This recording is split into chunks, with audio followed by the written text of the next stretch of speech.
Welcome, everyone, to Hidden Variables, the podcast where we look at very interesting people who discuss very interesting topics and who are changing the world for the better with what they are living in their lives. Today's guest has been a long time coming.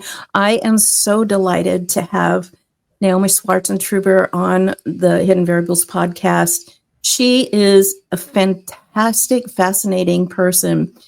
She's written a book with the scintillating title, The Amazing Adventures of an Amish Stripper, an erotic memoir. If that doesn't get your interest, nothing will. And I met or became exposed to Naomi on social media, where she was making really interesting videos dressed in a traditional, very conservative Amish outfit for a woman, complete with bonnet and the outfit with the safety pins instead of buttons. And yet she was talking about this incredible life that she's lived. Even though she's a young woman, she's lived an incredibly full life. And so I want to talk a lot to Naomi about her life as an Amish girl, and how she decided to leave her Amish heritage and move out into the world, and how in the world she wound up being an exotic dancer and getting into all kinds of erotic adventures that she learned a lot from, and I believe her readership can learn a lot from too. And then turning everything around. I won't give away the ending of the book, but having an incredibly rich, beautiful life now in the present. So without further ado, I want to introduce you to Naomi Swartzentruber. And Naomi, thank you for being on Hidden Variables. It's such a pleasure, finally. Thanks, Debz, for having me. I'm so excited. It's been, like you said, a long time in the making or coming, but here we are. And I'm excited. Right. I just want to let people know that I'm going to read your little bio because it's a really good one. It's very short, but just so people kind of get an introduction to you better than what I could do. Naomi Swartzentruber is an ex-Amish author and social media influencer. She grew up in the strictest of Amish sects, the Swartzentruber Amish. At 17, Naomi ran away from the Amish and worked in food service, manufacturing, medical, and entertainment industries. After 20 years of being an exotic dancer, she published her memoir, The Amazing Adventures of an Amish Stripper. She now resides in Arizona, where she enjoys gardening, raising chickens, and outdoor adventures with her family. And I'll be linking all of Naomi's social media and other contact information in this video after we record it, so that, and a connection to her book as well, so that you can make connections with her and enjoy her contribution to the world as much as I do, because Naomi, you are a fascinating person and I just adore you. Thank so you. Let's just get started here, and I'm going to link about your book here on the bottom so people can see it.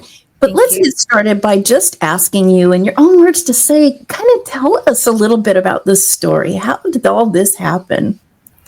Well, it didn't all happen at once, but I was born and raised in one of the strictest Amish communities in central Michigan. And I was a very happy young girl. I was proud to be Amish. As a teenager, I rebelled and ended up running away eventually. And it just, after that, my life just kind of, I didn't really have any guidance at that point. So I just, at some point, kind of went a little bit wild and wanted to experience everything. And there were many challenges I faced and I overcame as well. But growing up Amish, it was it was looking back, it's very interesting and awesome at the same time, because my family, there's 12 of us, 7 boys and 5 girls, and I'm child number 4. So I sometimes felt like I was just kind of lost in there. But we all had an important role in the family, and we all helped each other. We had lived on a big farm with cows and horses and pigs and chickens and things like that. And we didn't have any tractors or cars or power tools. No bathroom with running water. We had an outhouse. So there was a lot of work. And from a young age, I had to get up at 5 a.m. to set the table while my mom and my older siblings were milking the cows, and then we would have breakfast. And if it was during the school year, we as kids would go off to school. And after school, we would have to get changed into our everyday clothes and fill the wood boxes and feed the chickens, get the chores done, milk the cows. And it was not a lot of time to play. And in the winters, it was really nice because we got to go to bed earlier. But in the summer, we would work until the sun would go down. So those were really long days. Yeah. And I remember sometimes I would fall asleep on the living room floor next to the stove because I would be so tired. And I just couldn't stay awake for everyone else to wait till everyone was ready for bed. Wow. Crazy. I mean, in my own personal life, but this was by choice. When I was a young adult, left home and got into my first marriage, I lived off the grid. We were completely off the grid with my first husband. And so I know how hard that is. And we grew everything we ate pretty much. And with just a well, hand pump. Oh, wow. And we didn't have the livestock that you had, but eventually we did get, poultry and rabbits and things like that. And then, and that's how we lived. And it was a beautiful life, but so hard. And when people ask me now, they're like, well, why don't you still do that if you loved it so much? Because that is a double full-time job. And to, engage with the rest of the world once I had children, we had to have some kind of income coming in. And so you kind of have to make choices. It's a lot of work, but I can remember, especially in summertime, those being 16-hour hardworking days. Right. We grew all of our own food and we canned it. We did some of our fruits like peaches and apricots and things like that, and plums. We would buy those, but we also would can those, and then we would store all of our food in the basement so that way we had food all year round. Even like pigs and cows we processed, and the chickens, we also did have rabbits. We processed all of that and canned everything. And last summer actually, my partner and I, we went to Michigan and we bought a property that's close to my family. And it was amazing because I canned a whole bunch of stuff. I never thought when I left that I would ever have chickens or can anything. And I love it. Like, it's hard because I feel like when you go to the grocery store, you just never know like what's in those ingredients or sprayed onto those vegetables and things. So I was really grateful and really happy to get vegetables and things from my family that I was able to can. It's really awesome. I love that feeling, and I still do. I mean, I grow a great deal of my own food in a big garden, even in a city. Most of my one part of our property is a big garden, and it's an organic garden. And I do the same thing. I freeze, I dehydrate, all that stuff, because there's just so little nutrient value in the foods that we're getting, even produce in the stores now. You don't know what's in it. And I think there's something to be said for it being grown with love. Absolutely. So I know you probably didn't grow it. You weren't there long enough to grow it all, but your family was growing it, or people in your Yes, my family grew, and my sister. I have one sister and 3 brothers that still live in Michigan, and then I think it's like 13 or 14 years ago, my mom and dad and all my other siblings, they moved to Iowa. So they're out there, and I go visit them once a year. And it's interesting, my mom and dad, they don't accept my partner, but they just adore our daughter. Like, it's amazing. They play with her, they sing. And the second time I brought her, my mom was in the kitchen dancing. She was around 18 months old, and she started talking really early, and she sings a lot. And she was singing, if you're happy and you know it, clap your hands. And I've never seen my mom dance, but my mom was dancing and like clapping her hands. It was so awesome. That is so cool. My heart. It does. Awesome. If nothing else pulls them back in, it's the grandchildren. So yes. Well, tell me a little bit about, I mean, most people really don't get how strict the Swartzentruber sect of Amish really is or was when you were growing up. And I know the different sects and even the different areas of the country will practice, different ways. But most people just won't get it until they read that book about how you did everything.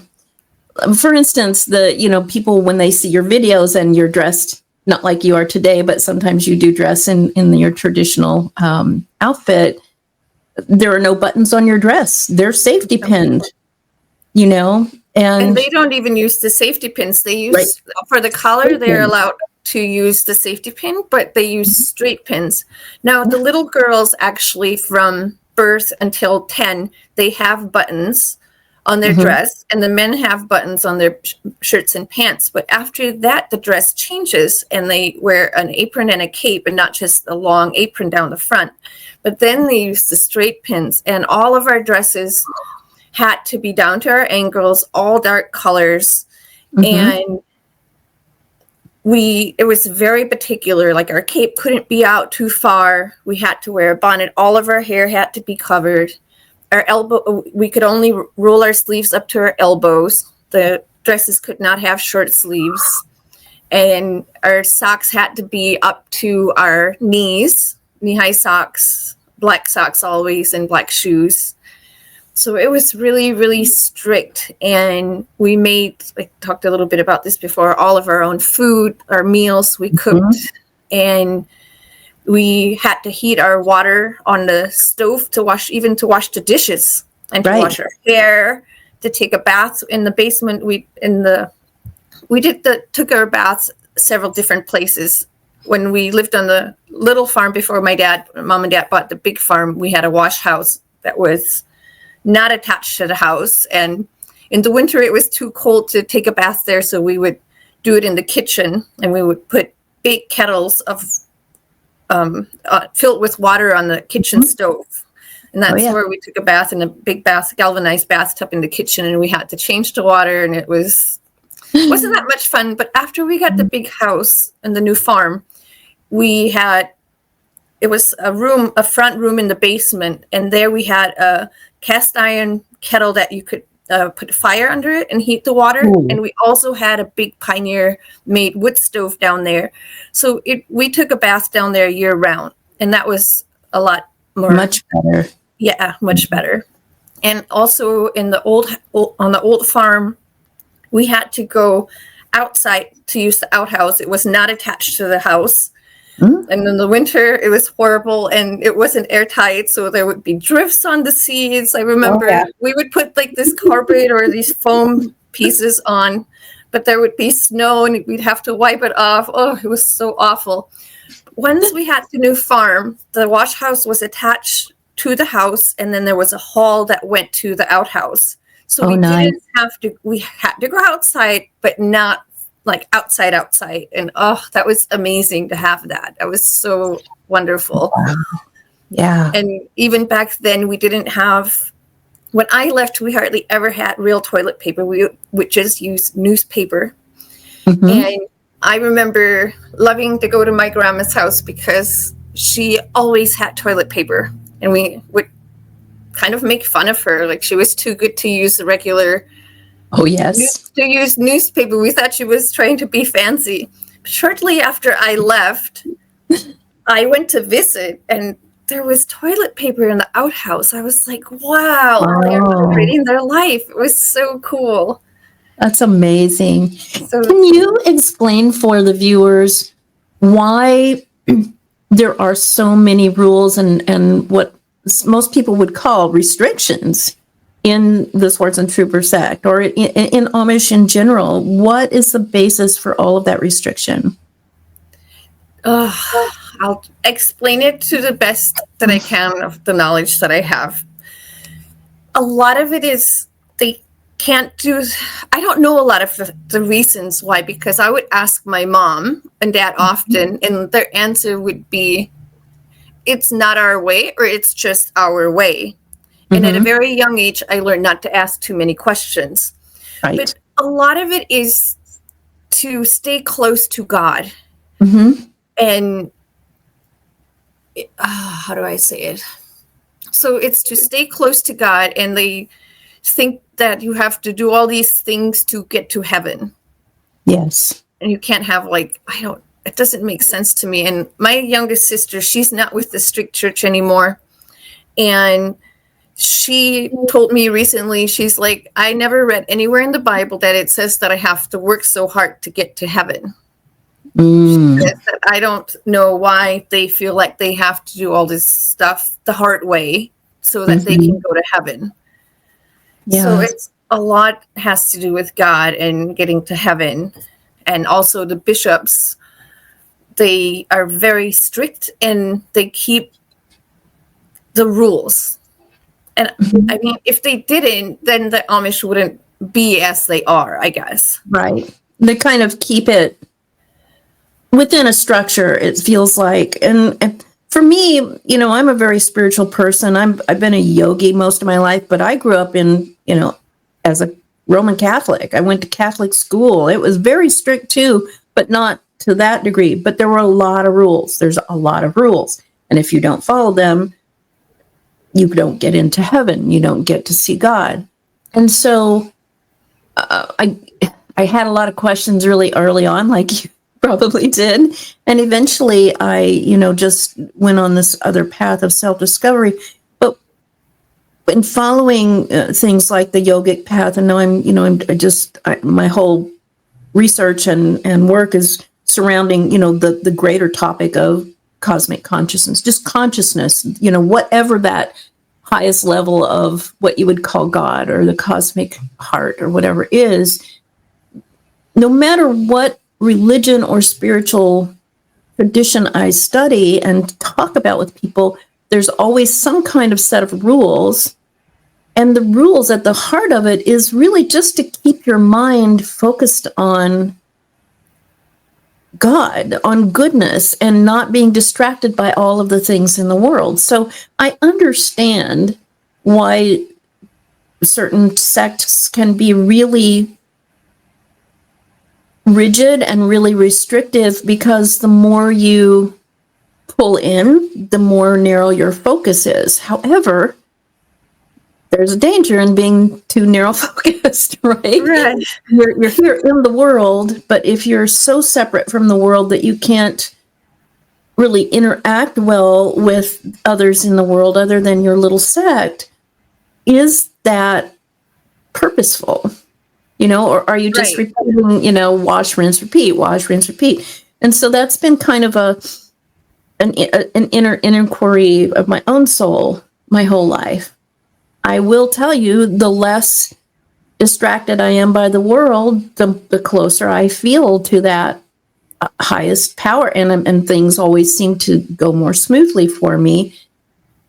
But I think these different cultures, because they're organized by humans, and usually they're run by humans who have a specific notion, then they just want to enforce their way, and you can lose your way doing that and kind of throw the baby out with the bathwater. So I'm not judging anyone in the Amish community, but it seems like in your description of your childhood especially, there are so many rules. I don't know how you get through the day. I know, right? And we were raised to be obedient and not to ask questions, basically. And Mhm. with all due respect, I have so much respect for the Amish and their ways. And when I go Me there, too. I feel this peace. Like it feels so peaceful. But if I'm there for too long, sometimes it can get overwhelming because of the rules. Like I Yeah. always say that I would be Amish if it weren't for all the rules. Yeah. Yeah. Because their way of life truly is pretty awesome. It is. I really love their way of life and what they stand for. I just don't agree with all the rules. And because of all the rules, what's happening is a lot of the younger ones, like I just had a brother, one of my younger brothers, he left the strict church and he's going to a less strict church. So this is happening quite a bit now where even families, not just the younger kids are running away, but whole families are going and joining a less strict church. Yeah. And I got a letter from my mom recently, actually, when I was in Michigan. And she said she often cries. She's so sad because she feels like her family has just been so torn apart. Because my oldest brother, how many brothers? My oldest brother, my youngest brother, three brothers. And I say Andy, they went to another church, and then I have one brother that left with his family after they were married. And then my youngest sister is also not with, she's with the most, what I call liberal church of all of them. She can have a cell phone, power, electric dryer, washing machine and a dryer. She just doesn't drive a car and she doesn't wear pants, but she can pretty much live how she wants. And I love that she has chosen this path for herself as well. And I know it makes my mom and dad super sad because they feel like our family has been torn apart and is not what it used to be. But that it's just the younger generations, I feel like, are just opening their eyes more, and they don't want to be so held down and restricted. Yeah. No, in my old age, I'm learning people are here to evolve. And if you don't evolve, which incurs change, then things become stagnant. And I think that's when things can become really muddy, or that's usually when revolution happens. Someone with a seeker's soul like yours breaks out of it and sees things without the blinders on. What I love about your story is you did do that, and you saw life without the blinders on, and it was, exciting and cool and confusing and crazy. But you also realized that if you don't have any discretion at all, you go the other end of the extreme, right? So it's about learning balance. And I think that's what I love about your story is you are such a bright, motivated, adventurous girl that you have found balance, and you continuously work on balance. And it's an awesome thing. Balance, yes. Yeah. And in fact, I always, I teach these vision board classes, and that's the theme word for 2025 for me. On my vision board right here next to me is balance. That's my theme for the year, because I can just go all over the place, right? I'm highly distractible girl, and I just love everything. I love life, But so to get back to your story, at what age did you start feeling like this wasn't completely the way you wanted to live? What started all of your journey? It was at age 13. Up until I was 13, I was completely happy and satisfied being Amish. I was so proud to be Amish. I was excited about life. And we got these new neighbors that were not Amish. And the little girl would come over. She was 11. She was just as fascinated by us as we were by her. And my mom and dad tolerated her, but they were not happy because they would say that she's distracting and we don't get our work done. So I quickly realized if I want this new friend to be here, I had to hurry up and get all my chores and all my work done so that way she could be here. And before we knew it, these neighbors invited us to their house. We would bring them baked goods and vegetables. They would buy them from us. And even on Sundays, they would invite us over sometimes. Even my mom and dad would go. And I remember the first time I had a tortilla, I was like, what is that? I had never even seen one. And she would just put a little butter in the pan and like make these tortillas and roll them up, and not even cheese, just tortillas. And we would just eat them. I was like, that's so crazy. I never even saw one of these before. But we started going over there, and I noticed like she had bicycles, and she would wear shorts and sandals. Her nails were painted. She would curl her hair. She would play with makeup.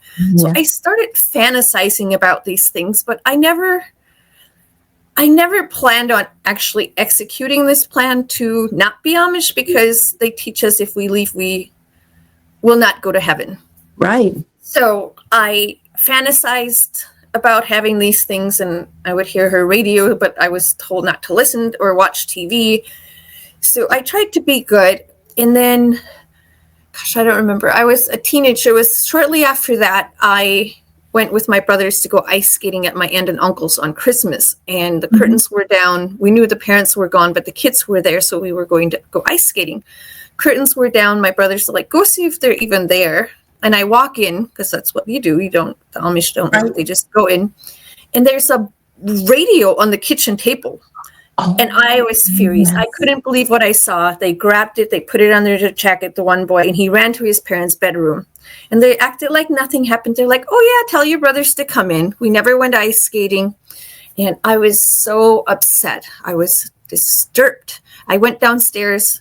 And I searched the bedroom, but I didn't find the radio. And I couldn't wait to tell my mom and dad when I got home. And thank goodness my uncle was working for us at the time, because I told him first. And he's like, well, hold on. He's like, sometimes Amish kids have radios. He's like, I won't tattle when you get your first radio if you don't tattle on your cousins. And I was like, what? He's like, yeah, sometimes Amish kids, some of them have radios and cameras, but we just don't tell the parents. My mind was blown. I couldn't believe it. I was like, what? These things, this could exist? I could have music? And 2 weeks later, our cousin brought us a radio. So it started from there. I loved music. It was like my soul, something that was missing from my soul. I just needed it. So we hit the radio in the barn or in the attic, and every chance we got when mom and dad would be gone, we would listen to it. And when I was 15, we got a camera, and we also hit that. And I started going to yard sales with my sisters, and I got a pair of jeans and some shorts and t-shirts, and I wanted to buy some panties, and my sister was like, no. She's like, you don't know where those were? She's like, next time you go to town, I know. You can get some in town. So next time we went to town, I got some English panties, and it was so fun. I would wear them to church, and so did my cousins, and we would always go in the outhouse and giggle and laugh, and the other girls would be knocking and pouting. They're like, what's going on in there? And we'd come out giggling. I know it sounds so silly, but we thought we were just super cool when we were Amish girls wearing English panties to church. It doesn't sound so ridiculous when, if those of you who are listening to this or watching this, go to her social media channels and look up the videos where she's describing the underwear. I know, they were literally, they were like men's big, they're bloomers basically. That's what we call them, bloomers.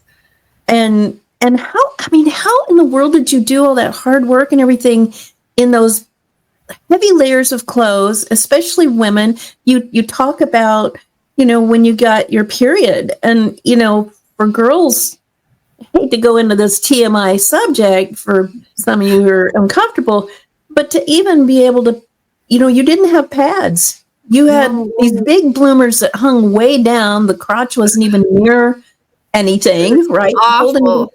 So you had to do what? Torn up washcloths or something? We had these, some were ripped up towels that we cut into pieces, and then we would roll them 4 or 5 times to make them like a big pad, and then we would use 4 safety pins and pin them onto our bloomers, but they would hang so low. It was so disgusting and gross. And when I was younger, I had a lot of cramps. So, and we were allowed to take Tylenol and ibuprofen and stuff. But sometimes the first day or two, I would just be in bed because I was just so sick and it was just so gross and awful. But I survived. So when you talk about getting English panties, which the Amish call anybody who's not Amish English, right? Yes, they call everyone English that's not Amish. It doesn't matter what color you are, what country you're from, they call everyone English. So it was a very big deal. Like, I would feel like it would be quite a coup to be able to procure and wear regular underwear as a girl, you know? It was amazing. And I would hand wash them when I had more than one pair, so I could wear them. And if my mom was gone, I would hand wash them. Sometimes I hung them in my room to dry, sometimes outside, because my sisters knew I had them, but they didn't tell on me. Wow. And then once I was 16, I wasn't quite 17 yet. One Sunday in church, two of my cousins, we were super close in age, like super close. One of them was just a little bit over a year older, and my other one was just a month younger than I was. So we were like this, always together. And they came to me and they were giggling, and I'm like, what's going on? They're like, guess what we did last night? I'm like, I don't know. They're like, well, and they start talking about these boys, and they snuck out with them. And I'm like, what happened? And she's like, well, here's their number. You can find out. And I knew that they probably had sex with these boys. They didn't tell me, but they would just giggle. And a couple of weeks after that, my parents went on vacation, and my cousin came over, and we snuck out, and these boys came and picked us up. And it was crazy because I never met these boys. I was a shy little Amish girl, but I had this fire inside of me, that's this spirit. I wanted to go see the world. I wanted to experience things. And even though I was sneaking, it felt so amazing. And we drove around. They had beer, so we drank some beer, and we were smoking a cigarette. And they pulled down this long driveway, down the country driveway or dirt road. And they stopped. And at that point, I was like, oh, I think we're going to have sex. And the full story is in my book. Yes. But after that, I periodically snuck out with these boys. And I would always go down after my parents were sleeping and sneak out the front door. And I would leave it unlocked so I could get back in. And one Sunday night, I had made a pie on Saturday because they had heard Amish girls make amazing pies. So I made a cherry pie, and I was taking it to their house. We also they would pick us up and take us to their house, and we would watch porn or country music videos and have sex and stuff like that. So I am sneaking out on Sunday night. My parents weren't in bed yet, and the pantry was next to my mom and dad's bedroom. And I was like, I have to get this pie. So I opened the window, and I left it on a 5-gallon bucket inside the pantry window. And my two sisters and we went outside to the outhouse, and only I didn't go in, but my sister went upstairs. And my mom realized that everyone didn't go inside, and she had hurt me with the pie on the pantry window. And I was like, I couldn't believe I made a noise when I grabbed the pie. But I was like, whatever, I'll just run. And I'm running up the road, and I hear my parents yelling. And I was like, I am busted. I was like, I couldn't believe it. But I threw the pie in the ditch, and I couldn't even hardly breathe. I was so disturbed. But I went back, and I was like, I'll just tell them that I couldn't sleep and I was going for a run. And sure enough, they thought I was running away. They didn't believe me.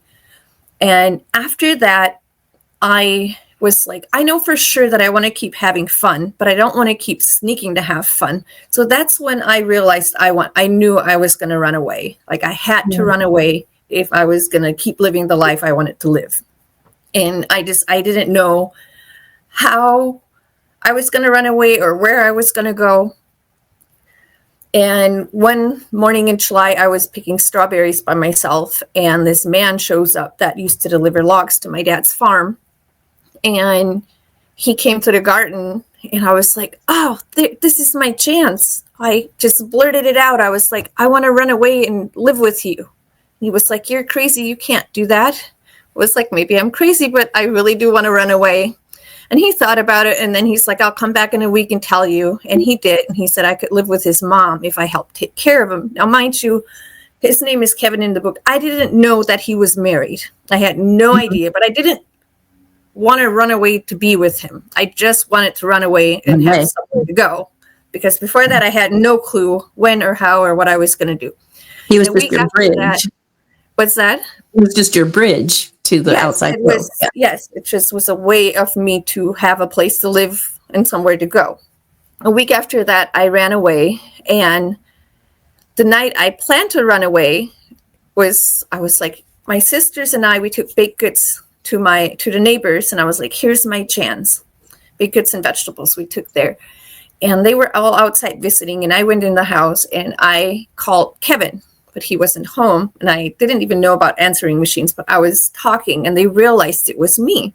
So around 9:00 that night, they come out to our farm, and I was freaking out. I was like, why are they here? It's not midnight. Like, that's when I wanted to leave, was midnight. And that's when I met Christine, his wife. Thankfully, because the whole family goes outside, my heart felt like it was going to come out of my chest. It was pounding so hard. And everyone went to talk to Kevin, and I was like, I went to Christine, and I whispered, I'm like, please pick me up at midnight at this crossroads, but don't tell anyone. She's like, we will, but don't worry, I won't. And it's getting close to midnight. I'm anxious and worried because my family's not sleeping, and especially my sister. And finally at 11:30, I was like, I have to go get my stuff from the attic. I had one bag of my jeans and like a plastic grocery bag. And I come down, and there's my sister waiting in the doorway. She's like, you're running away. And I was like, no, I'm not. I was like, please go to sleep. And she's just wouldn't budge. And I lied to her. I kept lying to her. I'm like, I am not running away. And she's like, I can't let you leave. Our family will be too upset. Mm-hmm. And I pretended to go to sleep. I was in my bed, and she just stood there. And it was so frustrating. And finally, I was like, oh, I think she's sleeping. She'd gone to her bed. And I listened to her breathing. I'm like, I'm pretty sure she's sleeping. And I crawled on my hands and knees to the hallway. Her room was right across the hall from mine. I'm like, yes, she is sleeping. So because it was summer, I had a screen. We don't have air conditioners. Right. I pushed a screen in my window to the side, and I climbed on the roof, and I jumped to the ground, and I took off running into the darkness. Wow. But at this point, it was 2:30 in the morning, and the people had already gone. They weren't waiting anymore. And while all this was happening in the beginning, Kevin and Christine did show up at the crossroad, and she's like, they're here to pick you up. I know what's going on. And I'm like, that's not them. It could be anyone. She's like, no one else has a truck like that. Oh, wow. And it was crazy. So they were gone. And eventually I stopped to catch my breath. I'm like, what am I going to do? They're gone. And now I just jumped off the roof. I can't get back in the house. And I decided to go up the road into this granary where we used to live, which was like a quarter mile up the road and across the street. So I hid in the granary. I sat there in front of the workbench from 2:30 until around 5:30. I hear my brothers and my dad, they're calling the cows and starting the chores. I was like, I have to get out of here. They could come looking for me at any moment. And I took one last look at the farm, and I just took off running through the driveway on top of the farm, and I went through the woods. And I hid in the woods until around 8:00. I saw someone's lights come on. So I knocked on their door. They seemed confused, but they let me use their phone. They were probably, why is an Amish girl here at 8 a.m. to use their phone? But I never met the people before. So I had to go to a different location for Kevin and Christine. They're like, meet us over here at this crossroads. So I had to run through the woods again and there was like brush. It was really hard, and I had no shoes on because I was barefoot. And there were buggies going up and down the road, and I'm waiting. I'm listening for the truck, and I'm like, why are they not coming? Like, this has been forever. So I knock on that guy that lived on that corner. I knock on his door, and I was like, can I use your phone, please? He was like, sure, okay. And Kevin and Christine were like, where are you? I was like, I was listening for the truck. And they're like, oh, we were there driving back and forth in a car. I had no idea they had a car. You just knew them by the truck? The truck, and I knew the truck was really loud. Yeah. So I was listening for the truck because I couldn't be out in plain sight because it's a very busy Amish road. Sure. Both of the roads there All were the buddies going by and right. And they were like, stay in the house until we pull in the driveway. So finally around 10:30, they came and picked me up. And at 11 o'clock, we got to their house. And that's when I was like, wow, I actually have escaped. Like, I am here. I'm not there anymore. That was around that they lived around 15 miles away from where my parents lived. So like being in a completely different planet, I imagine. oh, it was so like foreign. And Yeah. I didn't know these people. I had no, like, I knew I saw this man quite a few times, but I had only spoken to him a few times before all of this, and very briefly to his wife the night before. And I didn't know they had a son. Like, it was crazy. So they're like, what do you want to do? I'm like, I don't know. They're like, aren't you hungry? I was like, I don't know. And then I thought about it, and I'm like, I haven't eaten since last night. I should probably eat something. They bring out sandwich stuff, and they're like, go ahead, make yourself a sandwich. So I actually made a video about this yesterday.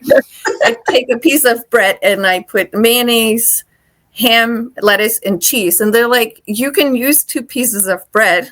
I'm like, oh, the Amish only use 1 piece for a sandwich. And they just laugh. And at that point I was like, oh, I have a lot to learn about the English world that I just escaped to. So, right. Yeah. Without giving away too much of the book, because this whole adventure, you escaping from home and finding a new home and learning how to assimilate into the outside world, it's really riveting. And I want people to read it. But it's also beautiful how much you honor the people who helped you along the way. You are always... you're one of the most courageous people I've ever been exposed to. Your bravery and just your drive, but also you're so compassionate and kind, and you have this side of you that even the people who kind of did you wrong along the way, you still find something to be thankful for in your interactions with them, and you honor them in this book and this story. But especially these 2 people, you absolutely really do. Yeah. So maybe we should fast forward then to, you assimilated, they help you get outfitted. I mean, they were really giving people. That's really cool. Absolutely. They wouldn't let me work until I was 18.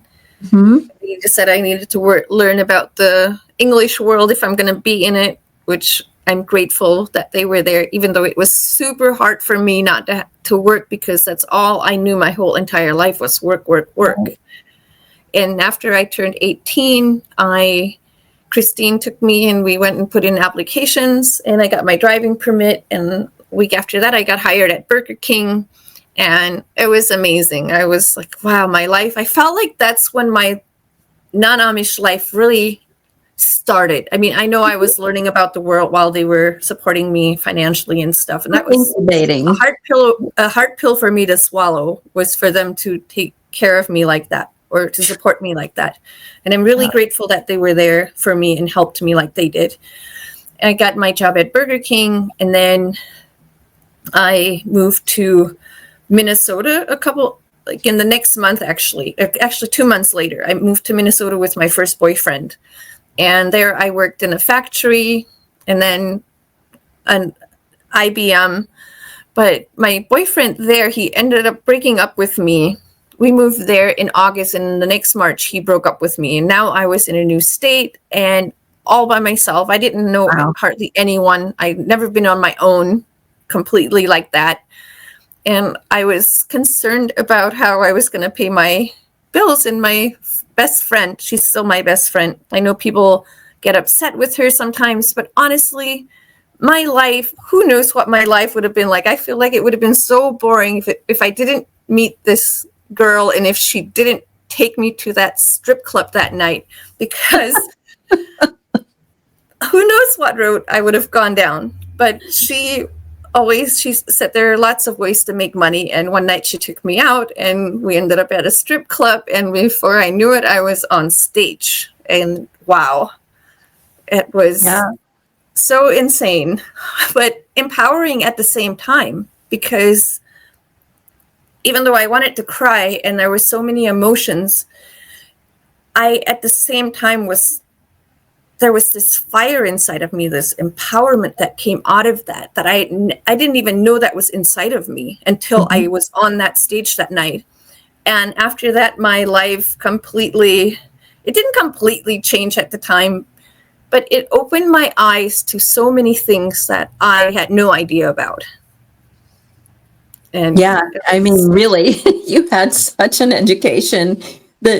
I love the part of the book where she takes you to the strip club, introduces you to the manager, and he asks you if you want to dance, and you're like, oh, I could never do that. You go back down, I think, to the dressing room with the girls. Back at the bar. You're looking at all their outfits, and you're watching the girls dance and everything. It was and at some point, don't they? Yeah, they ask you if you want to try on some of the clothes, right? They came and grabbed me. The 3 girls came to the bar after I told the manager I could never do this. And I went and sat back at the bar, and these 3 girls come, and my girlfriend's still sitting there. And she's my girlfriend, but a friend that's a girl. People are like, are you intimate? And I'm not intimate. Well, we were, and there's a story in my book about her. But but they came and they grabbed me and dragged me to the dressing room, and they all agreed on this bikini, the hot pink bikini, and they wrestled it on me, and they pushed me through the door onto the stage. And I just, my heart's like pounding. I can't, it's still, I'm like, wow. I still get chills every time I think about that passage in the book, because like you, I was kind of shy when I was a younger person, but I had friends who would do that to me, would push me into something. And I remember that heart-stopping feeling, but then also like you having kind of a warrior spirit going, well, I'm not going to go back on this and do it. And then suddenly your life is transformed, right? Yeah, it was amazing. I made $55 that first time on stage. And I was like, wow, that was super cool. And I went and told the manager, I was like, I think I could work here after all. And he's like, great, you can start tomorrow. Wow. And I was so nervous. So my friend, she was amazing. She is amazing. I would go to her house, or she would come over. She was married and had 2 boys and stuff at the time, but she was really awesome. And her husband was cool. But she would teach me moves, like how to move in my living room or in her living room, not around her husband or the boys. Right, of course. We would go in a different room, but she would teach me. And even that first night before I went on stage, while they were like getting me dressed, she's like, she whispered in my ear, just pretend you're having sex. So at some point in the second song, while I was naked, I did a match in that. And it was quite interesting and overwhelming and so many emotions. But I'm grateful that she took me there that night, because it really was fun. And I really miss dancing on stage. Yeah. The lap dance is not so much, but sure, that was fun too. But going on stage, it kept me fit and healthy. And so I was in Michigan. That was in Minnesota. I danced there for 4 months. And during that 4 months, I would work at IBM at night, but from 4 until 9, I would go to the club except on the weekends. So I had 2 jobs. After 4 months, I met a guy, and I moved back to Grand Rapids, Michigan. And there I continued to dance. That club was very conservative. There were no lap dances after we got off stage. It was just topless, and we had to wear nylons all tucked into our thongs. We would walk around and do little shimmy and shake, and they would put dollars or $5s, whatever, they tip us in our thongs. We had 6 songs to do that after we got off stage. But there, the girls were really into doing pole tricks. And that blew my mind. I was like, what? I couldn't believe it. In Minnesota, they didn't do that. I don't remember any girls doing any pole tricks. And I was determined to learn how to do the pole tricks. And when it wasn't that busy, I would have to go on stage with the girls that were the best, and they would teach me. And I thrived to do that. Like, it was my passion, was to go on stage and do pole tricks. It was really fun. Most people who aren't familiar with that part of the world, and even those who do go to strip clubs, a lot of them just don't realize how athletic you have to be to do that work. And you sent some pictures, which I'll be putting in here, later, after we record. You are so fit and so strong, and yet you're just a natural young woman. There could be nothing more sexy to me or appealing than a very healthy, athletic woman, doing the almost impossible. And I love that part of the book. Yeah. Thank you. And like, I have a pole. It's it's outside, actually. It's on a platform. Yeah. So I want to clean it off, and I want to start using it for exercise. Yeah, training. A lot of my friends haven't danced. I was a dancer for 20 years until I got pregnant in 2020 with my daughter. And I got pregnant during the pandemic when the clubs were shut down. And after they reopened, I decided, because I was pregnant, I didn't want to go back to dancing. And I had bought a house in Vegas when I danced there. And I sold that in 2010. So I was able to stay home during my pregnancy and being a stay-at-home mom. So I was really grateful for that. But now that my daughter's a little bit older, and I'm like, I feel so weak. I know I look still somewhat fit, but not like I did before. I just feel like I just need to go out on the pole and get some exercise and get stronger again. It's an amazing form of exercise. I mean, right here where I live, in the middle of the United States, there are middle-aged women up to my age even taking pole dancing classes for fitness.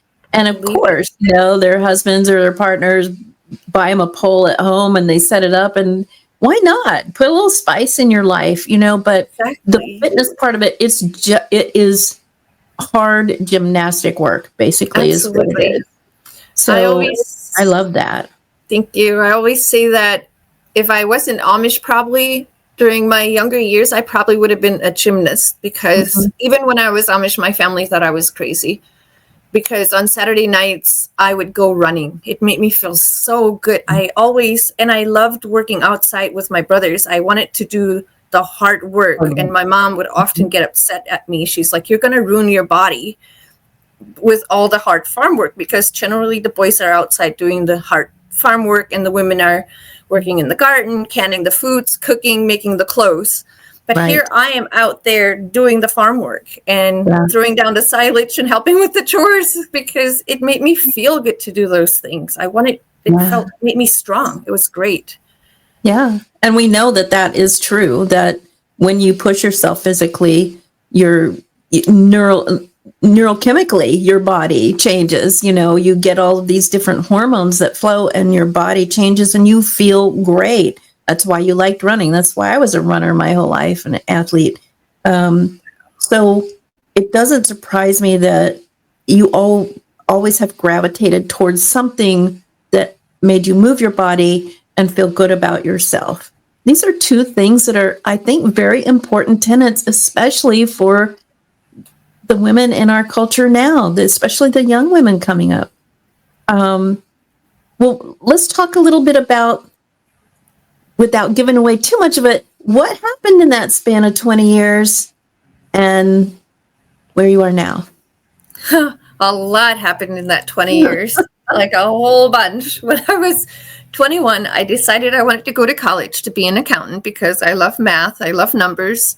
And in my second semester of college, I was dating this guy, and I didn't know when I started dating him that he was a drug dealer. Mm-hmm. He had gotten out of prison. I knew that, but supposedly he had changed his life around. He was working at a factory. Mm-hmm. He would always go to these parties and he wouldn't take me, and I would get furious. I would be so mad why he didn't let me go to these parties. And one night he allowed me to go. And I was like, why is everyone just going to the bathroom? I was like, what are they doing? And they come outside and they're all like nervous or amped up. And finally he's like, oh, they're doing coke. And I was like, light bulb went off. I'm like, he must be the drug dealer because they kept talking to him and he kept having to go. And he tried really hard. Like, he even snapped at me at one point. He's like, I'm trying to protect you and not ruin your life. And that made me more mad. I'm like, what are you protecting me from? But he told me they were doing coke and he wasn't going to let me do it. And finally he did. And I was pretty drunk. And after I did the couple lines, I was like, oh, I feel so great. I was so excited. I didn't even know what coke was. I'd heard of it. I didn't even know what it was, what it did, but I knew I wasn't drunk anymore. And the next day I was hanging out with my friend, who was just a friend. And during lunch, he was like, wow, you're so chattery today. And his mom was like, do you always talk this much? And I was like, no, I just didn't sleep last night because I was up doing coke all night. And my friend, like, he had just taken a bite. He almost lost his lunch. Like, he looked like a ghost, like he was going to throw up, and he just like froze. He's like, we'll talk about this after lunch. And he was really upset with me. He's like, you're hanging out with the wrong people. And after that, I thought he was trying to control me. And I was like, I don't need you to control me. I can live my life how I want. And I ended up not being with this guy much longer. But after we broke up, I started hanging out with a guy from the club, and he did a lot of coke. And one thing led to another. I started doing coke like on Wednesdays and then on the weekends. And before I knew it, it was every day. My friend and I, we always hung out. And one night there was no coke and we found crack. And I didn't even know that existed before that night. And that was horrible. That completely changed my life as well, or me as I knew myself, because I got so addicted to it that I stopped going to college. I stopped going to work, and I lost my apartment and pretty much everything in it, my car, my truck. I was doing so good. I had just gotten my apartment and first time living by myself in Michigan, and life was good until I started smoking crack. And I just went downhill from there. I was homeless, sleeping on couches, crack houses, wherever I could find a place for 2.5 to 3 years. And I was selling myself so I could eat or have a place to sleep that wasn't under a bridge. And one of my clients that I had, he was an older man. I hadn't talked to him. And at one point, there were two friends eventually that were hanging out, and we were smoking crack, and we were like the Three's Company. I don't know. But we got an apartment because I was like, I didn't want to smoke crack. Like the whole time, I knew it was horrible, but I couldn't get away from it. And I truly still believe like this strong Amish foundation, that is what gave me the will to get away from that, because I always worried, first of all, what would my parents think? And I was like, I know this is so bad. Like, I have to stop. I want to do better. I did not leave the Amish to be a homeless crackhead that's selling herself. Right. And this guy, I called him, and he's like, what's going on?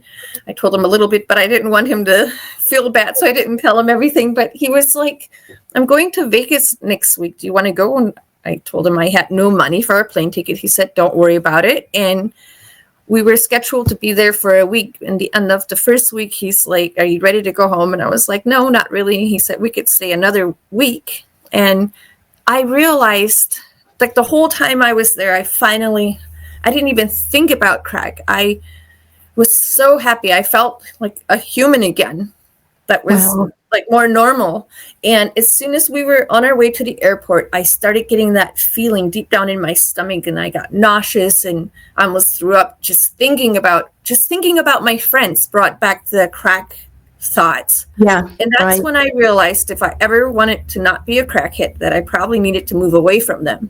Mm-hmm. And I told this man that I wanted to move to Vegas, and he was like, you think the streets in Michigan are bad? He's like, you have no idea how bad it is in Vegas. And he even took me around Vegas and showed me where all the drug people were, and to try to scare me not to move there, because he's like, I would never survive there. Right. And while I was there, he was very antisocial. We would go to these hole in the wall places, and he would just drink and play the slot machines.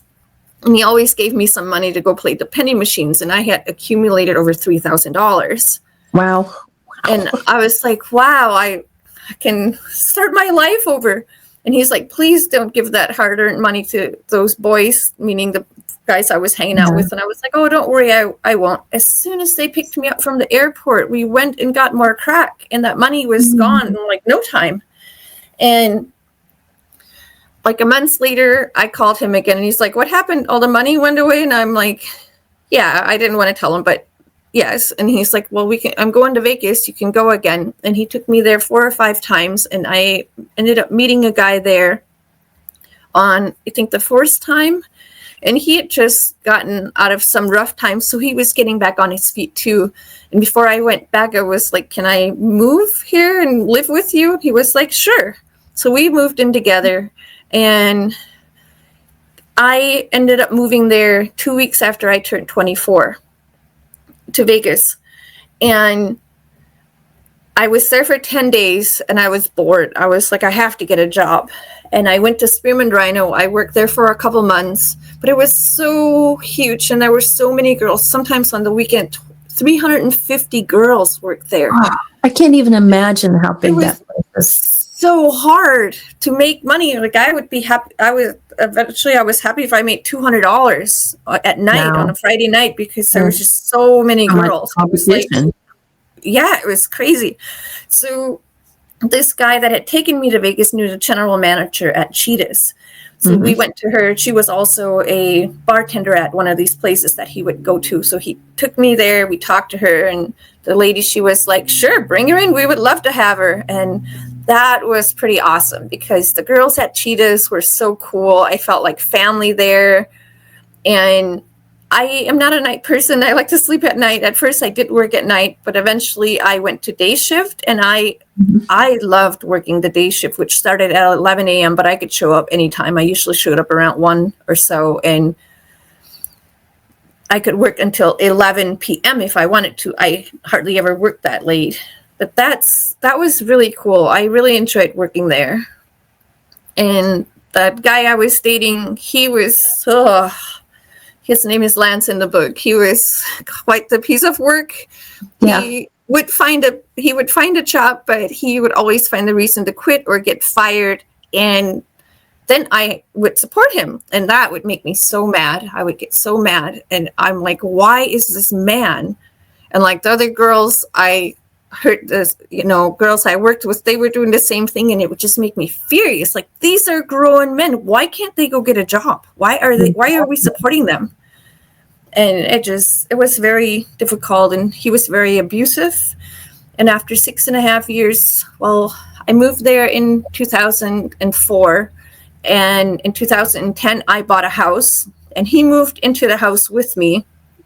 And in December, I bought the house in 2010, in the middle of the year. And by the end of the year, in the beginning of December, I finally broke up with him for the last time. I tried many times, and he had me so brainwashed and was so abusive that every time I would go back. But that time in December of 2010, I finally had enough, and I stood my ground, and I did not let him come back. And then the next year in May, a guy that I had met a couple years earlier at Cheetah's, he was so amazing, charismatic, and awesome. And we exchanged emails, and I sent him like an email on Valentine's Day that year, and I didn't think much of it. But he messaged me, and we exchanged phone numbers through the email that time. And then a week before my birthday, before I turned 31, he texted me, and he was like, I'm going to be in Vegas next week. And I was like, oh, that's on my birthday. And he's like, sure, I'll take you out for drinks. And I was so excited. But at the time, I was hanging out with a guy that was, it was crazy. He just partied. And I felt like I was starting to go down a road like I was going down in Michigan. We did a lot of coke, and we gambled a lot. Like, we gambled so much. It was crazy. And we were on a 10-day streak when this Blake in the book, that's his name, when he texted me. And I had fallen in the elevator because I fell asleep because I hadn't slept much in 10 days. And I had a black eye, and I didn't want Blake to see me like that. And he's like, that's okay. I'll be back next week, a week after. So we started dating. And in 2012, I moved to California. And once I was still commuting back and forth to dance, to Vegas, I would go for a week, sometimes 2 weeks at a time, but I just wanted to be with Blake. Like, it was like my new calling. I wanted to be there. And he introduced me to all this music and underground clubs and all this fun stuff. And I ended up moving there, but I didn't want to keep dancing. So I decided to go to Kaplan College, and I got my phlebotomy, x-ray technician, and medical assistant license all in 1 year. And I was so proud of myself. I put my head down. It was really hard for me. I couldn't go out at night when he would go out, but I wanted to get something set up for my life. And I graduated, and right out of college, I got hired at a doctor's office as a phlebotomist in Century City, and I worked there for 3 years. But it was super hard to support myself financially. I only made $11 an hour, and I had student loans, and I found my way back to Vegas every couple of months to make money so I could support myself in California. And we partied so hard. This guy was a music producer, engineer, and a DJ. Like, it was crazy. And he would go out throughout the week and on the weekends. I couldn't keep up with him hardly. But I found myself back at, I would do ecstasy, sometimes coke, just so I could stay awake and party with everyone. And eventually I met my partner out there, and that whole story is in the book. It's so crazy how it happened, because when I met my partner at the party, at a friend's birthday party in the desert, I thought he was just this mad scientist that was super cool, and we became really good friends. And my ex and I, we accepted him into our little circle. But he was just a friend. My ex would always go flirt with other girls and dance with them, and I would be so sad. But now I had this friend to hang out with. And I don't want to give it all away, but one night something happened, and my ex forced all of this, and my partner and I decided that it was best for us just to leave California, because I knew at that point my life in California was not good. I was doing drugs again, and I was really struggling. I'd actually quit my phlebotomy job at that time, and I was just going to Vegas to work. And I was involved in a network marketing company that I was hoping I could make work. But during that time, I also focused on writing my book after I quit working at the doctor's office. And ironically, when I was at the doctor's office, when there were no patients, I would go to the lunchroom and write my book on my computer while I was working at the doctor's office. Wow. I didn't know that piece. That's amazing. Yeah, I did a lot of my book at the doctor's office, actually. Wow. Because I would have no patience sometimes, and instead of just sitting there not doing anything, I would go and I would type on my computer during my little... There's that work ethic again, that drive. Yes, I had to get it done. I love the story about how you met your partner, and then, how you eventually wound up in the life that you're in now, which you might want to share with the audience. How, wrap that little present up, because it's really awesome. In 2017 is when all this happened with my partner and my ex and stuff. And we ended up moving back here to Phoenix because that's where he was from. And at first I still would commute, like once a month I would go to Vegas to work. And my partner, I was honest with him from the beginning. I decided when I started this relationship that I was not going into it unless I was honest. Unlike my previous relationship, I didn't tell Blake the things I was doing in Vegas, and I told my partner everything, and he was cool with it. But in 2018, in January, is the last time I went to work in Vegas. While I was there, he found a house for us, and he had moved us almost all in there when I came back. And after I came back from Vegas for the last time, I decided, he told me about a couple clubs that he would recommend it for me. And I went to one, and it was okay. But then after we moved, I actually had started working at this place before I was in Vegas, but for some reason I thought I had to go to Vegas to work more. And I switched clubs, and when I came back, and the new club that I worked at was Sugar 44, and I made really good money there. And after that, there was no need for me to go to Vegas anymore. And then I just would work there for 5 times a week. And like I said before, during the pandemic, I got pregnant and we had a daughter. I was told I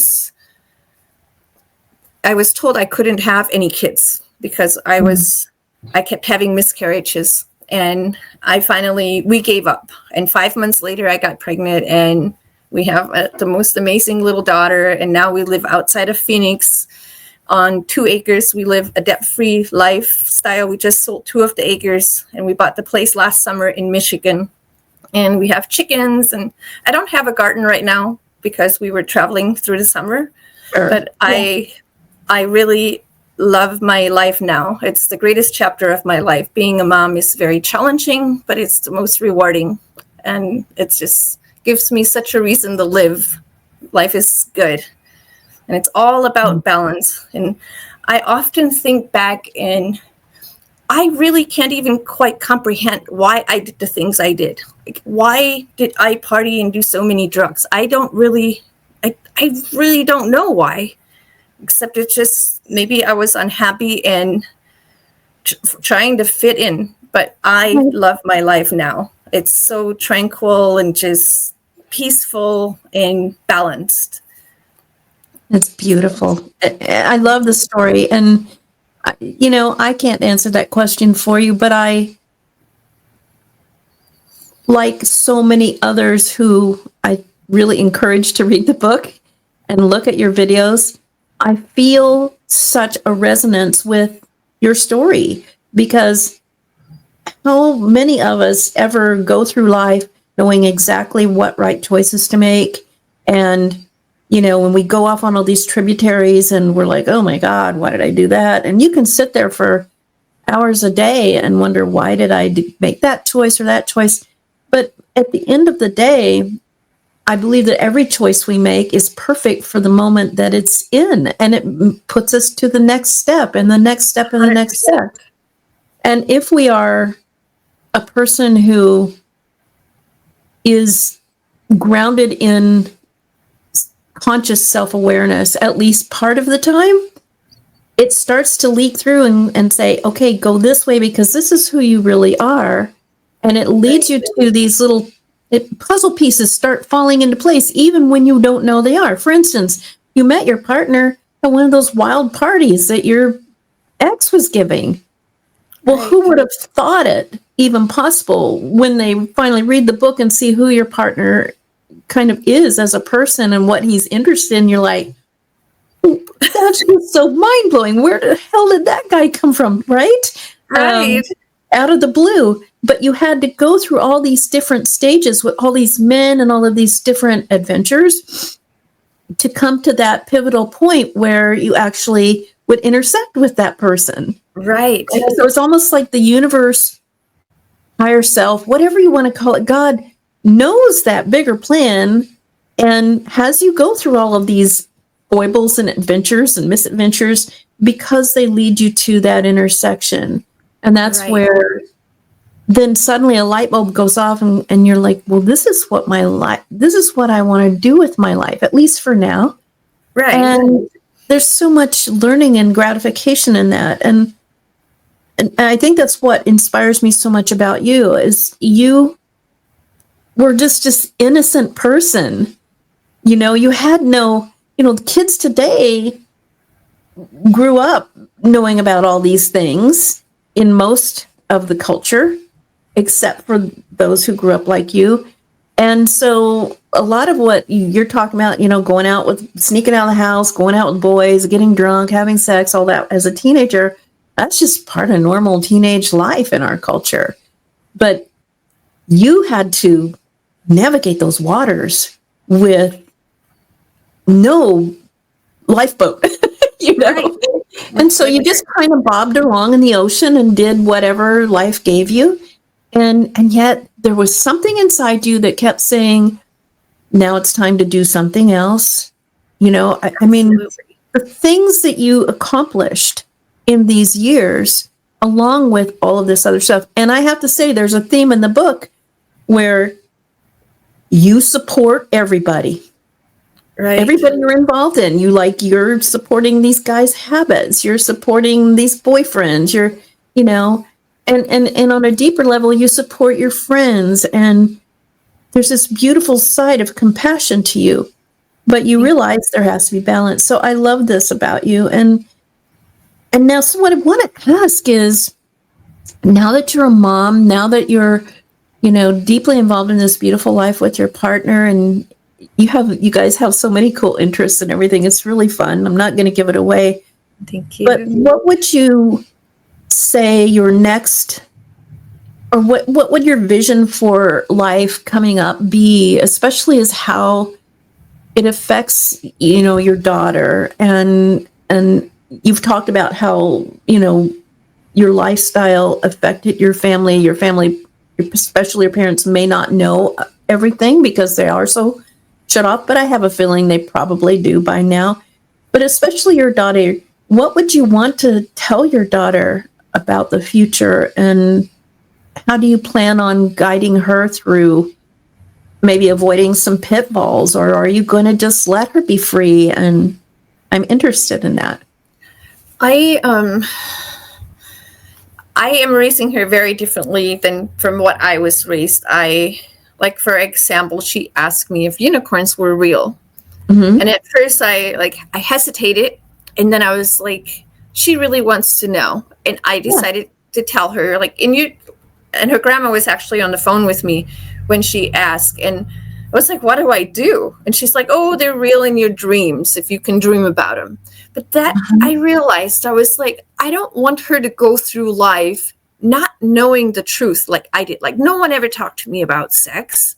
Right. No one talked to me about drugs. So my thing with her is to let her be free, but to guide her and educate her. And if she wants to know if unicorns are real, like she's like, Mom, are sharks real? She's at this age, she's going to be 4. She wants to know if they're just on TV or if things are real. Mm-hmm. And I tell her that they're things that are real, because I don't want her growing up like I did, not knowing. I didn't even know about dinosaurs when I was Amish. They do now, but I had no idea that anything about dinosaurs. So I teach her empathy and compassion. I don't spank her. I try to connect with her.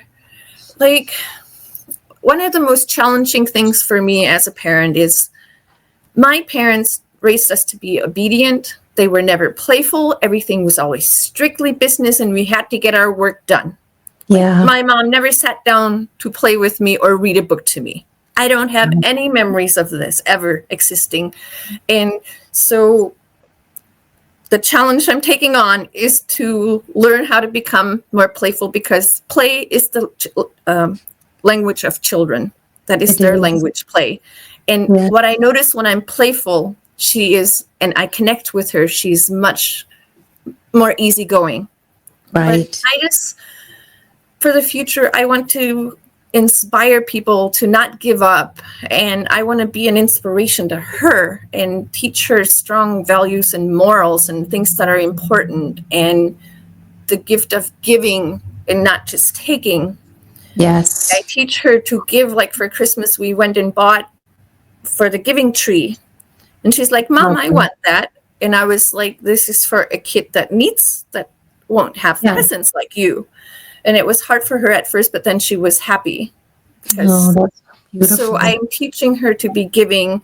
And if we have more than enough, we give to others. And I want to keep making my videos to have the voice. I feel like sometimes I'm a voice for the Amish, and I know that they're very private people, and I try not to disturb their lives. But it's also, I feel, important for the outside world to know a little bit about how they live and to understand the culture a little bit more. Yeah. And I will just keep sharing my story to inspire others, because there were many times I wanted to give up and just end it all. And I'm so glad I didn't give up. And I would not be the person I am if I didn't have all those experiences that I had. Right. And like you said, like, I had to go through all of that to even to meet my partner. Like if I didn't go to those wild and crazy parties and do all of that stuff, I wouldn't be who I am, and I wouldn't have probably not met him. So everything happens for a reason, and I'm grateful to be where I am. Life is exactly what you make it, and you can always change if you don't like how it is, even though it is very hard to change sometimes. But if you are really set on it and you set your mind to it, we can change and be the person we want to be. Oh man, Naomi, I couldn't have said it better. This is what I do in my whole life, and my teaching and counseling and everything is that message. And you said it so beautifully, and you are a living example of the truth of that. And I'm just so grateful to have been exposed to your work and to have met you. Thank you. I really encourage everyone to check out The Adventures of an Amish Stripper by Naomi Swartzentruber. You can get it on Amazon, and I'm sure many other places. And again, I will be linking all of your social media and everything. But if you want to go ahead and say, how can people contact you or learn about you? Yeah, on Instagram and TikTok, I am at Amish Inspiration, all one word. So just the little @ and then Amish Inspiration, all one word, on both of those platforms. And then my book is on Amazon, The Amazing Adventures of an Amish Stripper, an erotic memoir. Yeah, so inspiring, guys. And I will tell you, it's spicy. It's an enjoyable read. It's not just it's a very dramatic story and a very inspiring story, but it's also spicy. So it has something for everyone. And I really appreciate that you wrote it that way, because I think it's going to resonate with a lot of different people. And you're just a shining light in this world. And I want to say thank you again. And thank you for having me. You're so welcome. And just keep doing what you're doing. I love your videos. I love the fact that you're trying to bring information about the Amish to the outside world, because most of us always see as a stereotype, a picture of some people in a buggy, and we think, oh, we know what the Amish is, and it's not. And it is a beautiful lifestyle, but there are things about it that are so surprising that people would not ever know if it weren't for your voice. So thank you for using your voice. Thank you for joining us and giving us a piece of your life today. I'd love to have you back anytime you want to come on. You're an amazing person, and just all the best to you, Naomi, and your family. All the best to you. Thank you. You're amazing, and I'm so happy we finally got to connect and have a conversation. That's awesome. Thank you, Debz. Me too. Well, that's enough for today. And Naomi, thanks, and we'll see you on the next show.